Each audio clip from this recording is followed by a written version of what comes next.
MK രാഘവനെതിരെ Congress ഓഫീസിന് മുന്നിൽ പോസ്റ്ററുകൾ. പയ്യന്നൂർ ബ്ലോക്ക് കമ്മിറ്റി ഓഫീസ് മതിലിലാണ് പോസ്റ്ററുകൾ പതിച്ചത്. കോൺഗ്രസ് പ്രവർത്തകർ പോസ്റ്റർ നശിപ്പിച്ചു. മിഥുൻ പിള്ള ചേരുന്നു. മിഥുൻ, എന്താണ് പോസ്റ്ററിന്റെ ഉള്ളടക്കം, വിവരങ്ങൾ?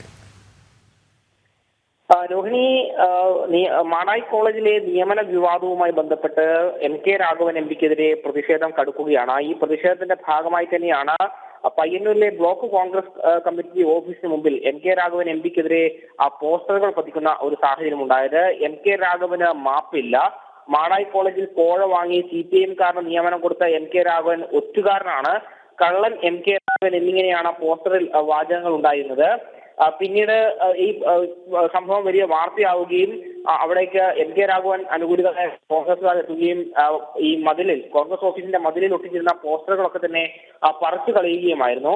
മാടായി കോളേജിലെ MK രാഘവൻ എംപിയുടെ ബന്ധുവായ MK ധനേഷ് ഉൾപ്പെടെ 3 CPM പ്രവർത്തകരെ നിയമിക്കാൻ നീക്കം നടത്തിയെന്നായിരുന്നു പ്രാദേശിക കോൺഗ്രസ് നേതാക്കൾ ആരോപിച്ചത്. ഇതിന്റെ ഭാഗമായി തന്നെയാണ് ഇപ്പോൾ MK രാഘവൻ എംപിക്കെതിരെ പോസ്റ്റർ പ്രത്യക്ഷപ്പെടുന്ന ഒരു സാഹചര്യവും ഉണ്ടായത്. രോഹിണി, ശരി, മിഥുൻ പിള്ളയാണ് വിവരങ്ങൾ നൽകിയത്.